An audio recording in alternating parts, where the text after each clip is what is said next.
तिला आपण टाळ्यांनी तिचं स्वागत करायचं, जोरांच्या टाळ्या वाजायच्या। खूप खूप धन्यवाद बेटा, खूप छान गायली।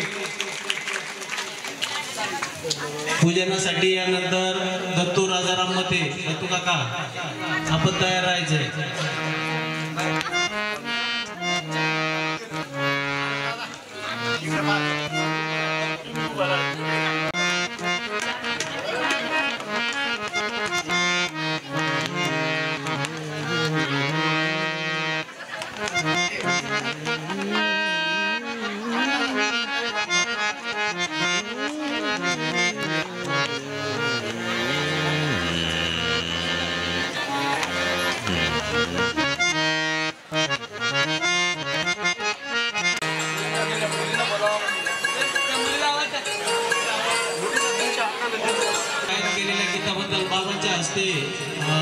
तिला 200 रुपये देऊन तिचा सत्कार करण्यात येत आहे। खूप छान, सर्वांनी टाळ्यांच्या गजरात तिचा सत्कार करायचा आहे। एकदम सुरेल आवाजात तिने गायन केलेलं आहे, बाबांचा आशीर्वाद घ्यायचा आहे। धन्यवाद।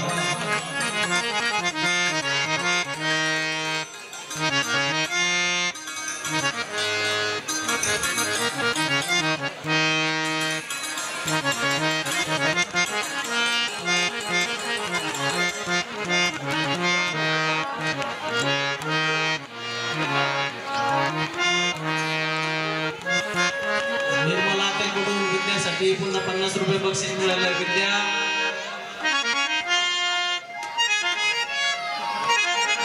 धन्यवाद।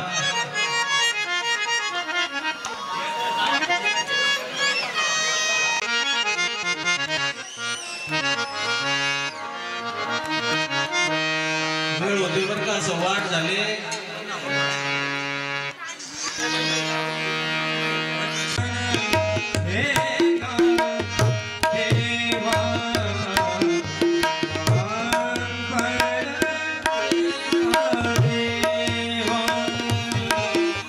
लहानपण देगा देवा,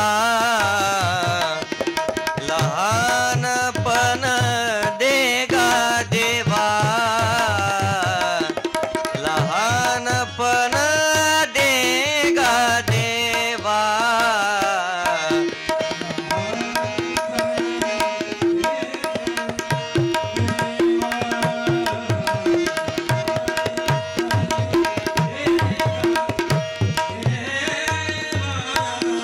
चारवा मुंगी साखरे चारवा, लहानपण देगा देवा, लहानपण देगा देवा, लहानपण देगा देवा।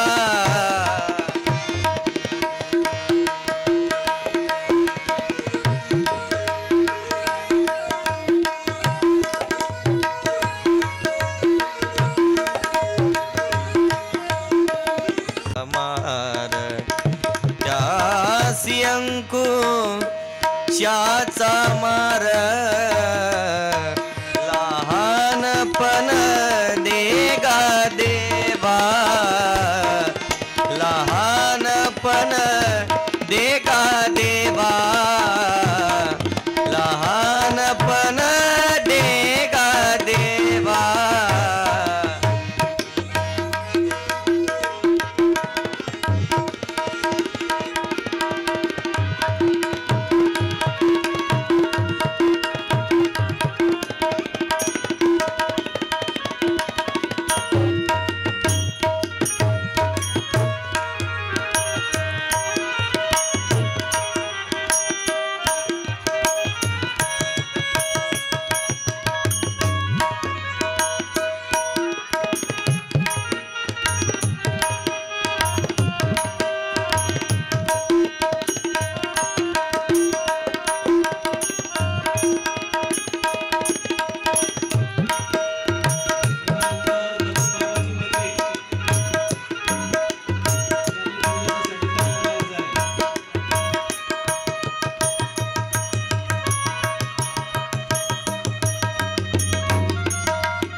मोठे पण तया यातना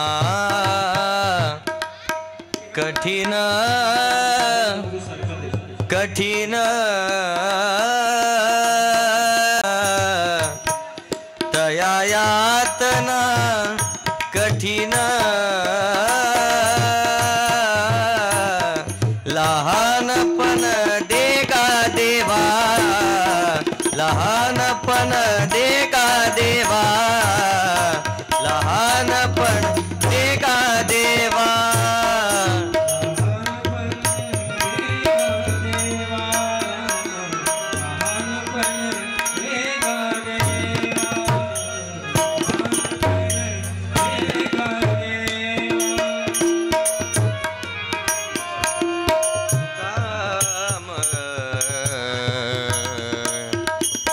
व्हावे लहानाहुनी लहान लहान व्हावे लहानाहुनी लहान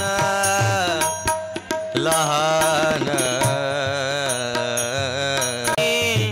लहान व्हावे लहान हुनी लहान साने साग मरे रे निद जनिद पदम भगमन भावे लहाना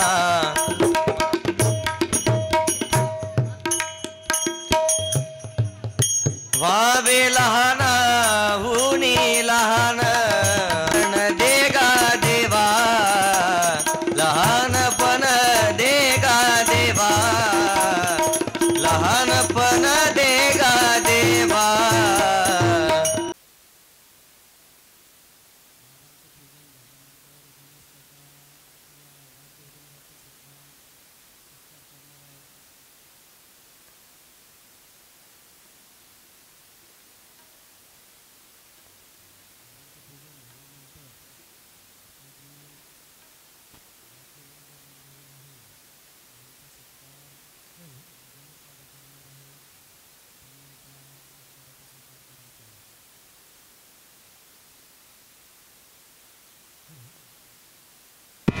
हे गोविंद हे बाबा हे दया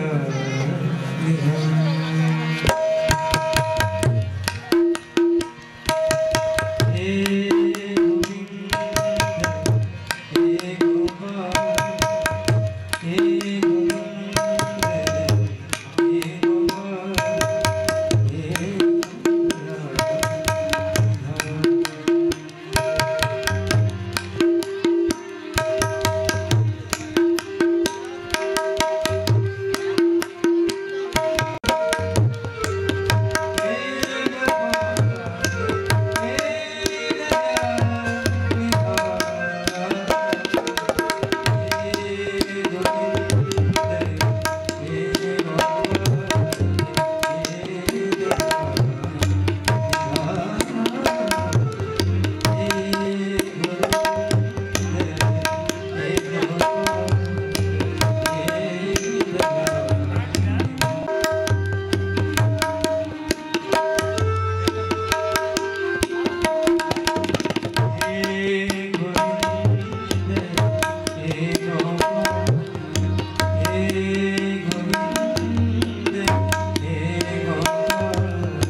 दुनिया जीवाच्या सुखासाठी येसी भुवनिया तो तुझे दुनिया तू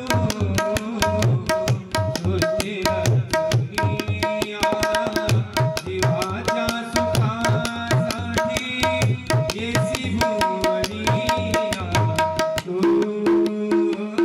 तुझे दुनिया तू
दीन दयाल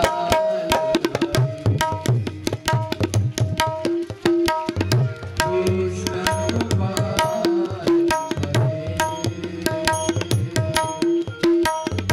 दीन दयाल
कृष्णाय गोविंदाय नमः सच्चिदानंदरूपाय विश्वप्रत्यादिहेतवे तापत्रय विनाशाय श्रीकृष्णाय वयं गोपाल कृष्ण भगवान की दत्तात्रेय भगवान की जय की जय प्रभु भगवान की जय श्री चक्रधर की जय।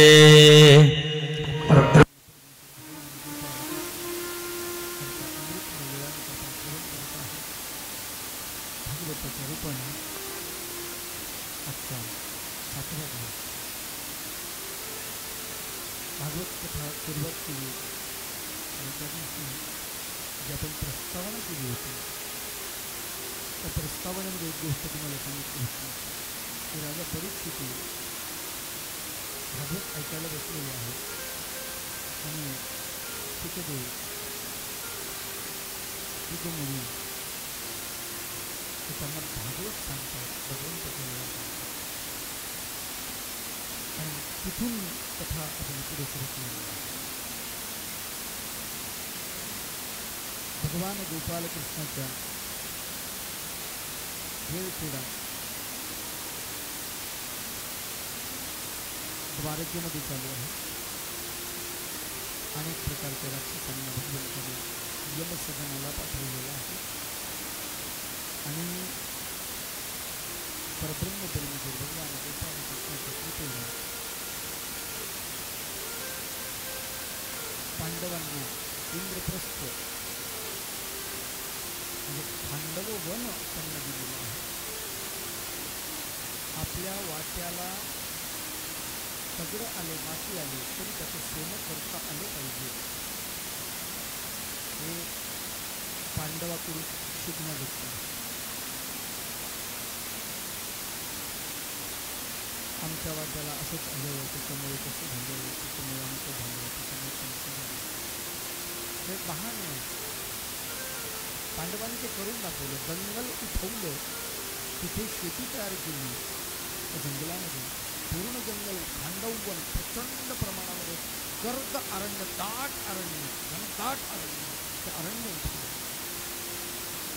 आणि त्याच्यामध्ये आपली नगरी इंद्रप्रस्थ नावाची नगरी अद्भुत अशी तिची रचना करून घेतली पांडवांनी भगवंताच्या कृपेने आणि विश्वकर्माच्या सहाय्याने. आपण बघितलं त्या ठिकाणी राजाची यज्ञ झाला आणि मग शिशुपाळाचा वध झाला. तिथे दुर्योधन दुखावला गेला. तो वापस हस्तिनापूरमध्ये आल्यानंतर त्यांनी आयोजन केलं कार्यक्रमाचं. पांडव त्या कार्यक्रमाला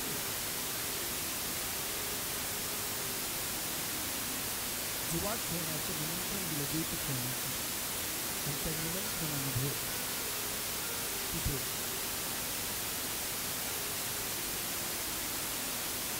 युधिष्ठिर बसलेला मी कालच सांगितलं होतं की आपल्या बरोबरीचा पहिलवान जो आहे तो भिडवायला पाहिजे होता.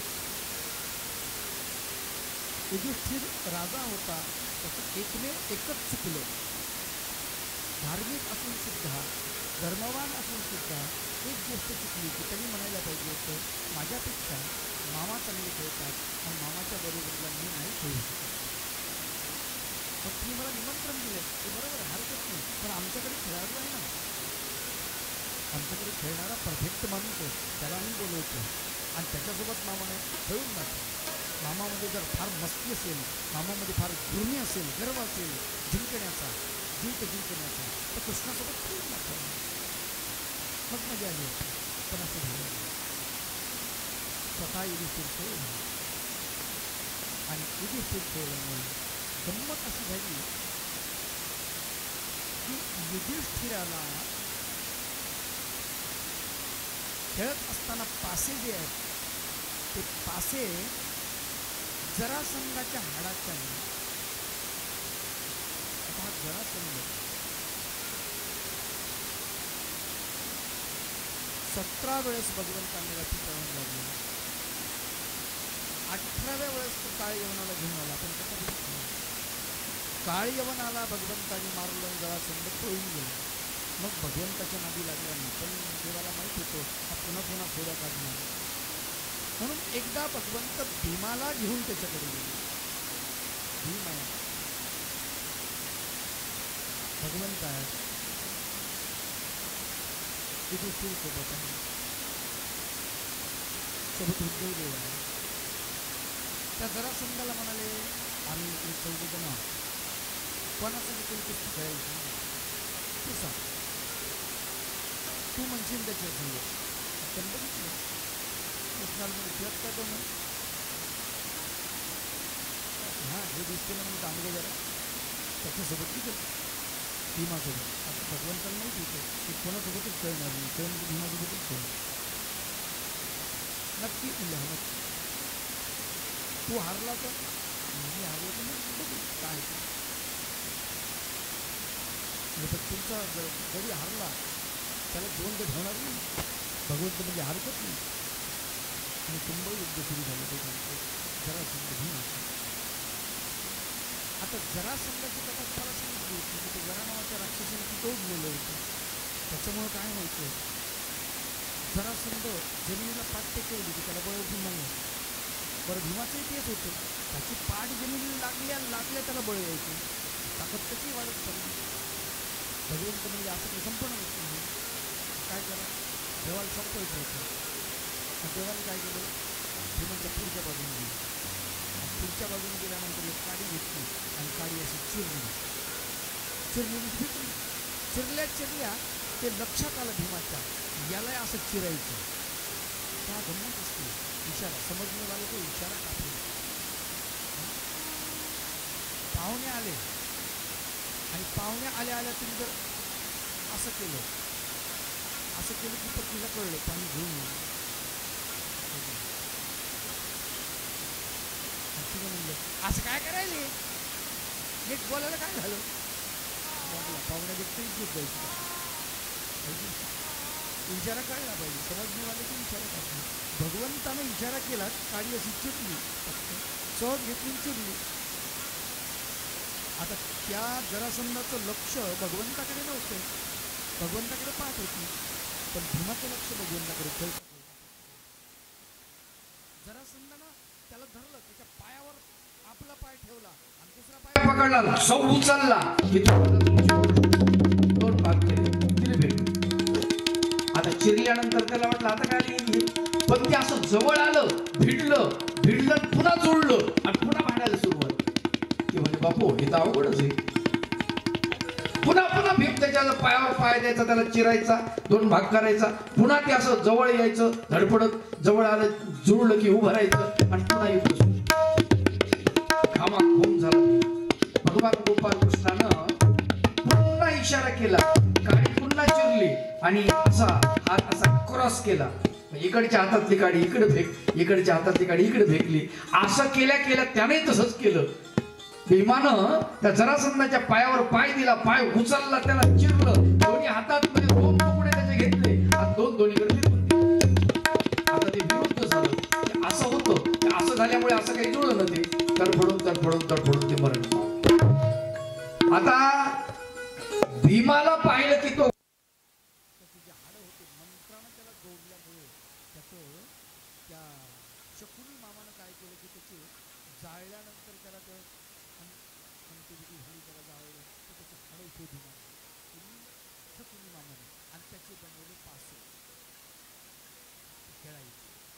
ते पाशे इथं दूतामध्ये आणलेले आहेत.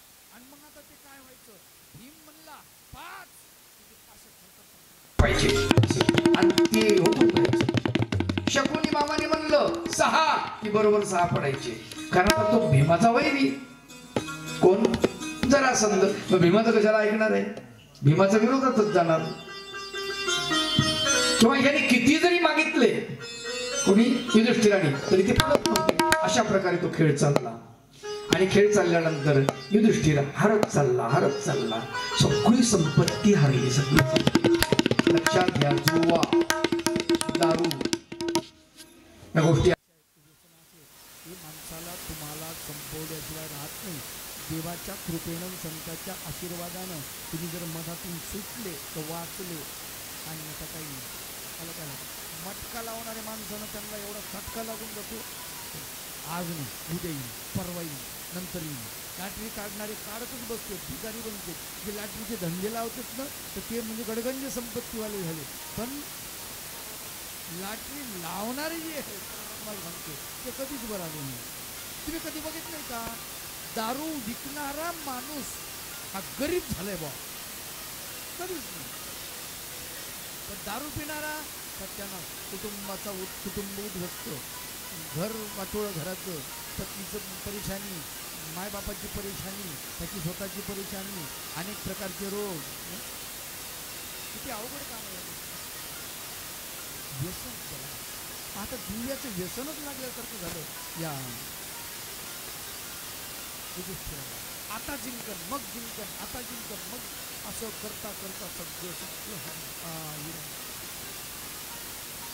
आम्हाला तुमचे हत्ती घोडे वगैरे फौज फाटा सगळं ह्याला ती बी लावले नाव, ती बी हरली, सगळी संपत्ती हरली. आम्हाला तुमची इंद्रप्रस्थ नगरी ती लावा, ती लावली, ती बी हरली. आता हे फक्त 5 जण, 6 द्रौपदी. म्हणजे तुमच्या अंगावरचे अलंकार, भरजरी वस्त्र ते पण लावा. आता ते सुद्धा लावले, काढले ते ठेवले अंगावरचे भरजरी अलंकार, भरजरी वस्त्र.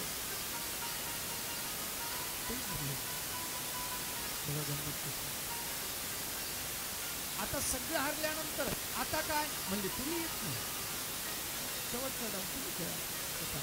तुम्ही जर जिंकलात सगळं राज्य तुम्हाला परत देऊन टाकलं, आणि हरलात तर आमचे दास म्हणजे शेवट नोकरी करावं लागेल, आम्ही सगळं ते करावं लागेल. फिरायला वाटलं काय होत एवढं गेलं ना, आता काय राहिले म्हणजे अवघड असतं. आता सगळं संपलं, काहीच नाही. हळून दुर्योधन म्हणतो शकुनी मामाला द्रौपदी डावावर लावायला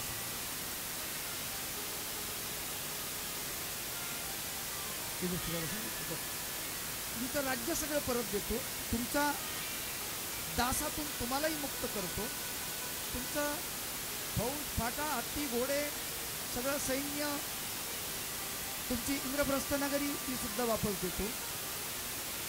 द्रौपदीला तुम्ही पणावर लावा, तुम्ही जिंकला. एवढा एकच डाव आहे. गोष्ट अशी असते, माणसाची इच्छा माणसाला माफी घ्यायची.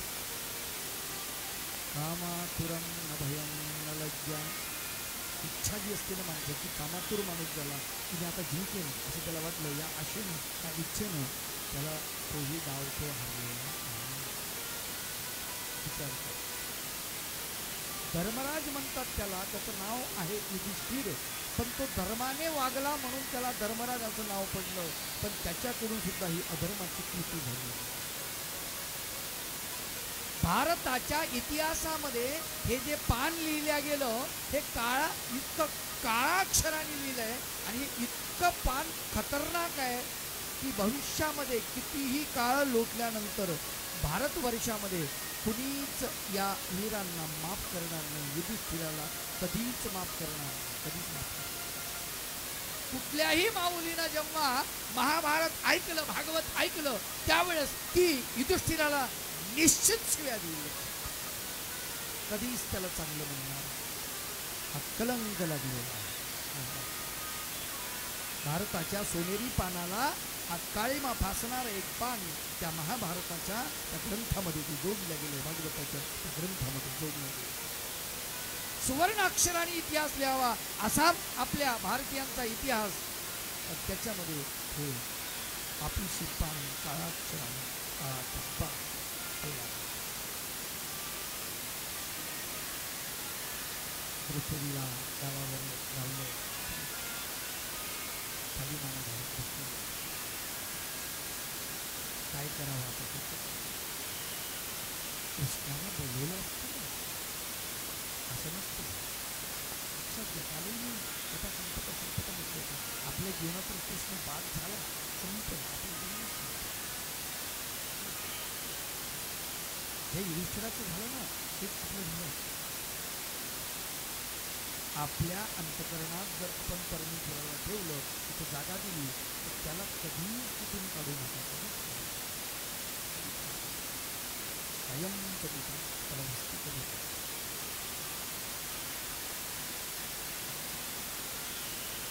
काय चाललंय राजसभेमध्ये कुणालाच कळत नाही. विदुरानं सांगितलं, राजा महाराजा अरे थांबव, हे काय चाललेलं आहे. धर्मवान माणसं नव्हते असून होते, पण विदुराचं कुणीच ऐकलं नाही.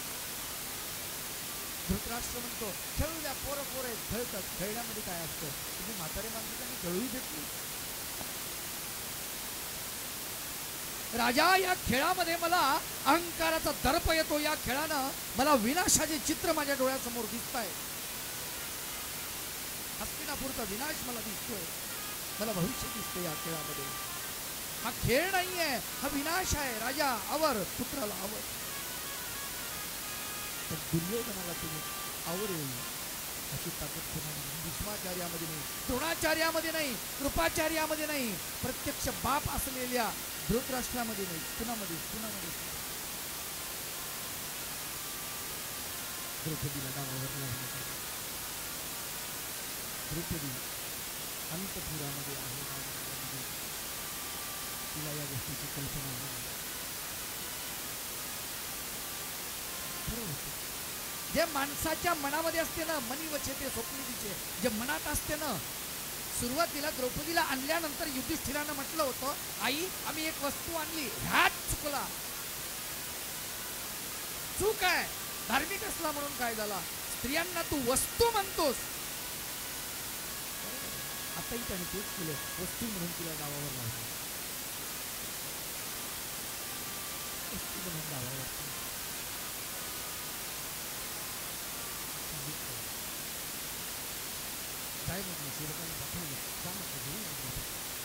द्रौपदीला आणायला गेल्यानंतर सांगितलं, अरे बाबा तुला हाऊस आहेत, तुम्हाला बोलवलेलं आहे, चला. नमस्कार केला, सांगितलं की म्हणे, अरे बेटा तू मला बोलवायला आहे बरोबर आहे, परंतु मी एकवस्त्र आहे. एकवस्त्र म्हणजे मी स्त्री धर्मामध्ये आहे, मी मासिक धर्मामध्ये आहे, मी येऊ शकत नाही राजसभेमध्ये. मी कसं येऊ, मी एकवस्त्र आहे. त्याच्यामुळे राजसभेमध्ये यायला मला बरं नाही वाटतं, मी नाही येऊ शकत.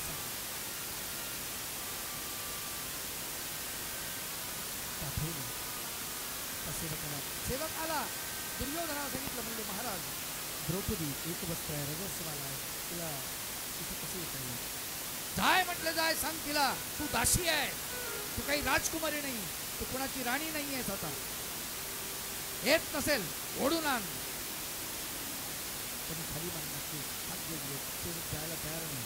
दुचाकणाला पठवलं, एक वस्त्रो वा विवस्त्रो वा इतकं गलिच्छ वर्णन केलेलं आहे. तू एक वस्त्र किंवा विवस्त्र असू दे, तिला घेऊन ये.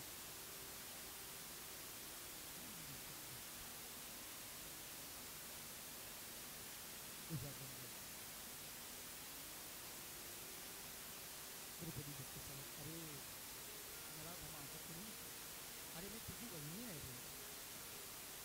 वहिनी ही अर्धी आई असते, त्याला असं नेऊ नकोस राजसभेमध्ये. अरे बरं नाही आहे, मी अमंगळ आहे.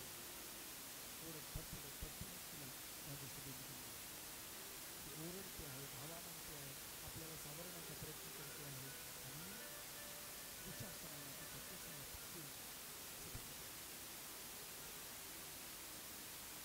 एका राजकुमारीचं, एका राजाच्या सुनेचं, राजवधूचं जर त्या राज्यसभेमध्ये सन्मान होत नसेल, तर ती राज्यसभा म्हणते, ती धर्मसभा म्हणते.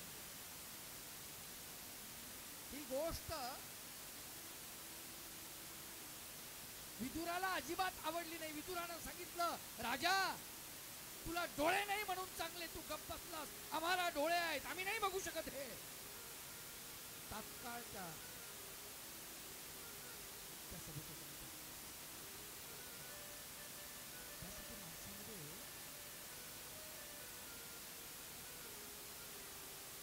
चारित्र्य संपन्नता आणि माणूस कोणाचा कबील नाही पाहिजे. कळलं की नाही? खाली दबेल नाही पाहिजे.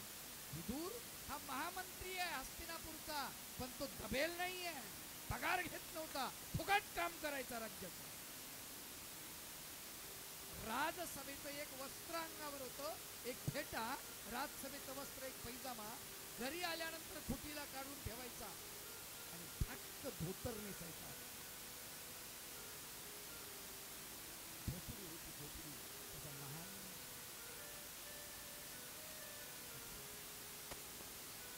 आम्हाला का पाहिजे हे ग्रंथ, तर त्यातले जे मूल्य आहेत ना ते फार महत्वाचे आहे. तो त्या काळातला या देशाचा प्रधानमंत्री होता. विदुर म्हणजे सगळा कारभार त्याचा, सगळा सल्लागार, सगळा कारभार त्याच्या आदेशाने चालत होता. आणि जेव्हा तो घरी येतो तेव्हा तो राजवस्त्र काढून ठेवत असतो. त्यालाही आवडलं नाही, निघून गेला. कशामुळे?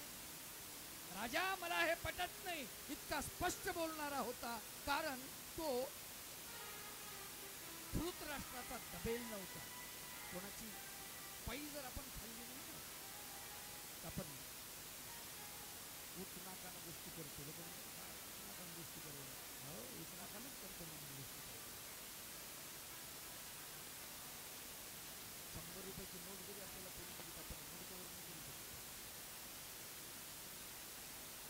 आपल्याला पैसे दिले मतच आणणार नाही. आपल्या इथं गावातल्या विकास ते म्हणाले, अहो साहेब आमचा विकास नाही केला, दिले पैसे तुम्हाला मतदान करताना. आता काय बोलायचं, काही बोलू शकत नाही. माझ्याकडे कोणाची यायची ताकद नाही, गाडी घेऊन यायची मतदानाला. मतदान द्या म्हणतात, पण बाबा आम्ही गाडी पाठवतो असं कोणीच पण त्यांना माहिती आहे, बाबा येत नाही. मी त्यांना एकदाच सांगितलं, माझ्याकडे कोणीच यायचं नाही गाडी, मी पाहिजे कुठे पाहिजे, मला तुमचा उपकार यावेळेस कुठलाच नाही पाहिजे. आपला हक्क आहे तो माझ्या कोणालाही मतदान करा. आणि ज्यावेळेस आपण एखाद्याच्या गाडीत जाऊ, दुसऱ्याला वाटतं की त्याला मतदान दिलेलं आहे, बघत वाटतं की नाही. आणि त्यावेळेस येणाऱ्या प्रत्येक माणसाला सांगतो, तिथे मला नमस्कार केला तरी मी बोलणार नाही, हात वर करून, प्रत्येकाला हात वर करून. कोणाला काही मानायचं नाही, आम्हाला ज्याला देऊ वाटलं त्याला देऊ. तर कोण बोलू शकतो? हेतू नाका ना दबेल नसतं. विदुर असा विदुराला नाही आवडलं, विदुर निघून गेला. भीष्माचार्य दबेल आहेत, सिंहासनाची प्रतिज्ञा केली रक्षणाची, ब्रह्मचर्याचं पालन करतो म्हणाले, पण सिंहासनाचं रक्षण, सिंहासनाला सोडून जाऊ शकत नाही. सिंहासनावरती जो राजा आहे धृतराष्ट्र, त्याचा पोरगा काही केलं तरी खालच्या मानेनं बघावं लागतं. ज्ञानी पुरुषाला सुद्धा सहन करावं लागतं. द्रोणाचार्य, कृपाचार्य होते नाही, सगळ्यांना सहन केलं. एकटा विदुर त्यांनी सभेत होता, आणि एक होता या 100 भावामध्ये, त्याचं नाव विकर्ण असं. उभा राहिला, स्पष्ट बोलला, दादा चुकतोस तू, की आपली वहिनी आहे, म्हणजे आपली अर्धी आई आहे, आपल्या राज्याची कुलवधू आहे, तिचा अपमान करता तुम्ही, सत्यानाश होईल म्हणले तुमच्या राज्यात. स्पष्ट बोलला विकर्ण. 100 घुबडामध्ये एखादा म्हणजे हंस जन्माला यावा असं जन्माला आला होता. द्रौपदीला सभेमध्ये आणलं, याच्याकडे पाहता त्याच्याकडे पाहता, आपले पती महावीर बलाढ्य 5-5 जण खाली मानत होते. एकटाची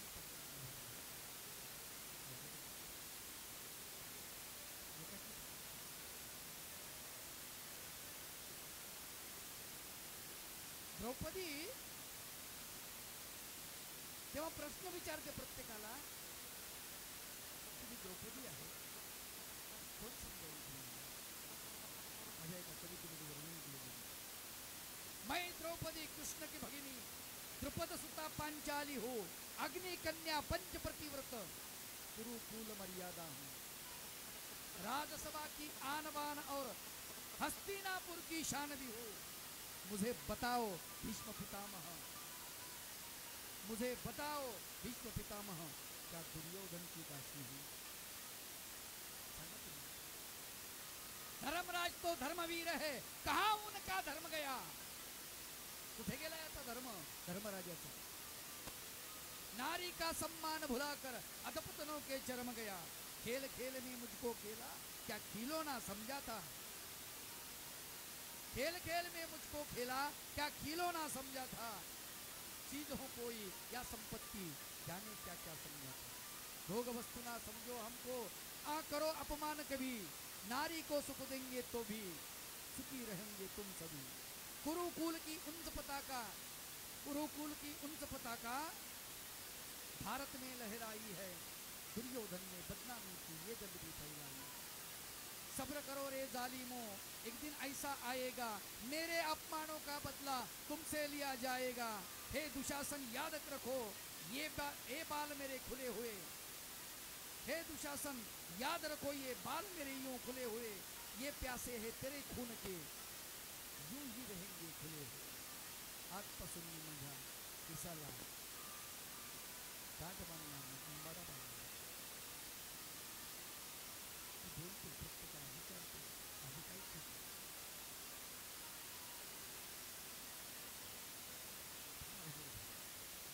कुणीच प्रत्येकाकडे जाते आशाभूत नजरेनं मला कुणीतरी मदत करेल, कुणीच मदत करत नाही।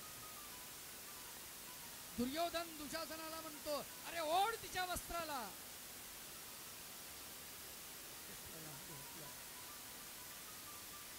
असा बिचारीने देवाचा धावा केला। भगवंता कुठेतरी तुला सेवा होती। ओठे गुंतला